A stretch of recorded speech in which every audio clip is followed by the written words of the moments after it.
Hello friends, welcome to our study channel study in your own वे।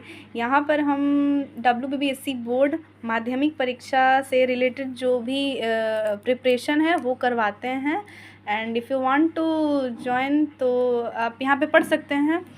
तो आज हम biology यानी लाइफ साइंस का फर्स्ट चैप्टर पढ़ाने वाले हैं, जिसका नाम है सजीवों में नियंत्रण व समन्वय। मतलब इसके जो सिलेबस है वो फाइव चैप्टर है, जिसमें से ये जो फोर्थ चैप्टर है काफ़ी लेंदी चैप्टर है। फर्स्ट चैप्टर से हम लोग डिस्कशन स्टार्ट करेंगे।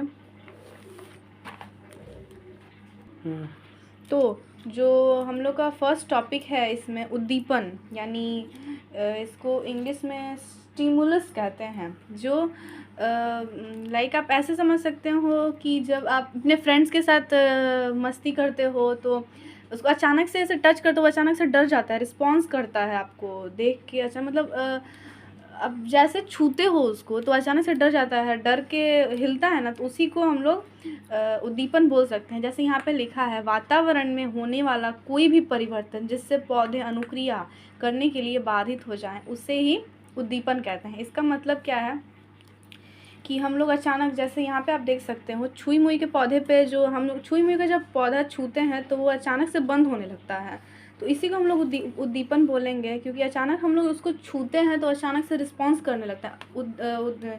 ये अनुक्रिया का मतलब अचानक से जवाब, मतलब रिस्पॉन्स करने लगता है, उसी को उद्दीपन बोलते हैं। अब उद्दीपन भी दो प्रकार का होता है, एक बाहरी उद्दीपन, एक आंतरिक उद्दीपन। बाहरी उद्दीपन जैसे आप समझ सकते हो, सूर्य का प्रकाश हो गया, जल हो गया, गुरुत्वाकर्षण हो गया, लाइक और भी चीज़ें हैं।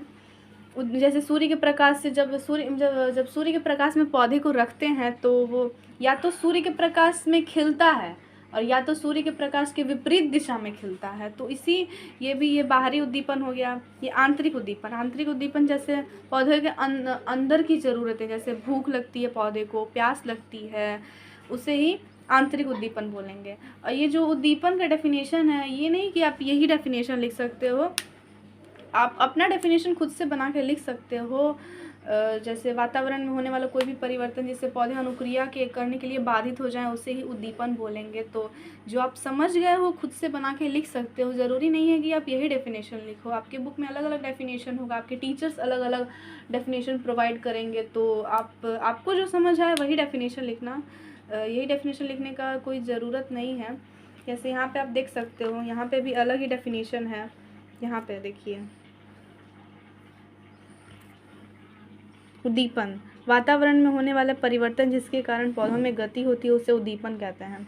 वही जो मैंने आपको बताया कि वातावरण में जैसे हम अचानक किसी पौधे को छूते हैं तो वो जैसे सुई में का पौधा मुरझा जाता है, उसे ही उद्दीपन बोलेंगे। अनुक्रिया किसे कहते हैं? अनुक्रिया, जैसे अभी मैंने आपको बताया, रिस्पॉन्स करना। आप अपने फ्रेंड्स को अचानक डराते हो तो वो भी तो कोई रिस्पॉन्स करता है, उससे ही तो वो अचानक कोई ना कोई तो रिप्लाई करता है ना, जैसे डर जाता है अचानक, उससे ही अनुक्रिया कहते हैं। जैसे उद्दीपन के प्रभाव से, यानी उद्दीपन के कारण छुई मुई के पौधे में जो परिवर्तन होता है उसे ही अनुक्रिया कहते हैं। आप यहाँ पे छुई मुई नहीं भी लिखोगे तो चलेगा, या फिर कोई भी पौधे में जो परिवर्तन होता है उसे ही अनुक्रिया कहते हैं। मैंने जस्ट लाइक एग्जाम्पल के लिए छुई मुई लिख दिया है, लेकिन आप नहीं भी लिखोगे तो चलेगा। तो उद्दीपन के कारण, जैसे हम लोग छुई मुई का पौधा छूते हैं तो वो बंद हो जाता है, तो इसी को हम लोग अनुक्रिया कहते हैं। छुई मुई के उद्दीपन के कारण पौधे में गति होती है, जो उसे ही हम लोग अनुक्रिया कहते हैं। अब गति, उद्दीपन के प्रभाव से पौधों का संपूर्ण शरीर या कोई अंग परिवर्तित होता है, कोई अंग में परिवर्तन होता है तो उसे मोमेंट कहते हैं। मतलब आप अपने घर से स्कूल जाते हो तो उसको भी तो एक प्रकार की गति ही बोलेंगे। तो यही पौधों में है, जो हम लोग पौधों को छूते हैं तो वो गति करता है। अब पहले जो पौधा देखिए, यहाँ पे पहले जो पौधा था वो खिला था, अब हम लोग छू दिए इसको तो वो बंद हो गया, तो वो तो गति कर रहा है ना, इसी को हम लोग गति बोलेंगे। और ये किसके प्रभाव से हो रहा है? उद्दीपन के प्रभाव से। और बाहरी उद्दीपन यहाँ पे स्पर्श है, यानी स्पर्श मतलब छूना हो गया, इसी को हम लोग गति, मोमेंट बोलेंगे।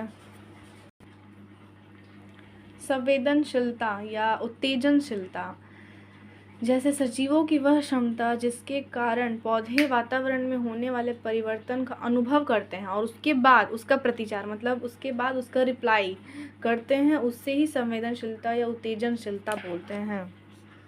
जैसे कि आप मैंने अभी एक एग्जांपल लिया था कि आप किसी अपने फ्रेंड्स को डराते हो तो फिर वो आपको तो कुछ रिप्लाई करता है ना, उसी को हम लोग प्रतिचार बोलते हैं। तो ये इरिटेबिलिटी क्या है, जो पेड़ पौधे होते हैं उसको हम लोग छूते हैं तो वो भी तो कुछ रिप्लाई करते हैं, उसका अनुभव कर लेते हैं, उसके बाद उसका प्रतिचार करते हैं, मतलब उसका रिप्लाई करते हैं, उसे ही संवेदनशीलता या उत्तेजनशीलता बोलते हैं।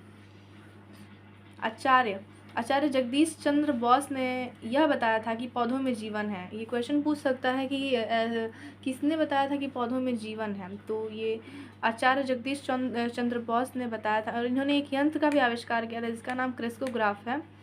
ये जो यंत्र का आविष्कार किया था इन्होंने, ये पौधों की संवेदनशीलता को मापने के लिए ही किया था। और 1917 ईस्वी में बॉस विज्ञान मंदिर भी बना था। ये जो यंत्र का जो आविष्कार किया था इन्होंने, फर्स्ट टाइम इन्होंने ये बताया था कि पौधों में जीवन पाया जाता है। यहाँ पे आप देख सकते हैं, ये आचार्य जगदीश चंद्र बोस हैं। इन्होंने बताया था कि पौधों में जीवन है और इन्होंने बताया था कि संवेदनशीलता पौधों में होती है। तो ये संवेदनशील के पिता भी बोल सकते हैं इनको। और बस आज का टॉपिक यहीं पे ख़त्म होता है। और एट द एंड मैं आपको अपना नोट्स दिखाना चाहती हूँ, but I will suggest you कि आप अपना ही नोट्स बनाएं, लेकिन फिर भी आप मेरा नोट्स देख सकते हैं।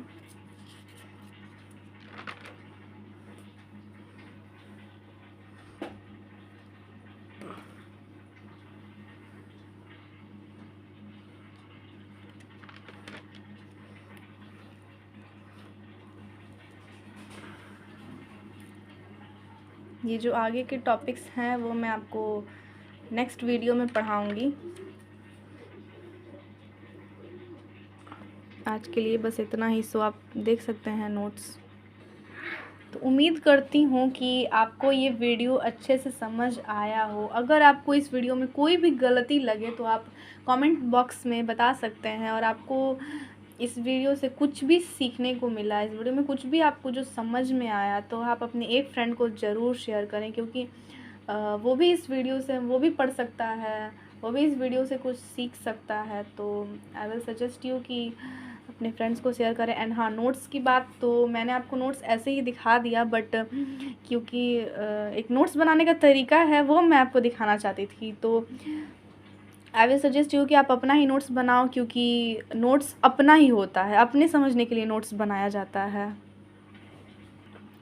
और अगर आपको नोट्स बनाने का तरीका चाहिए, कैसे नोट्स बनता है, तो वो मैं अगले वीडियो में डिस्कशन करूँगी। आप कमेंट बॉक्स में बता देना। और हाँ, अगर आपको माध्यमिक से रिलेटेड कोई भी क्वेश्चन हो माइंड में, तो आप कमेंट बॉक्स में बता देना, मैं उसका आंसर देने का कोशिश करूँगी। आई नो कि आप अभी अभी 10th में गए हो, तो बहुत सारे क्वेश्चन होंगे आपके माइंड में। तो जो भी क्वेश्चन है उसका क्वेश्चन आप ये कमेंट बॉक्स में छोड़ दो, मैं उसका आंसर देने का प्रयास करूँगी। Thank you for watching this video.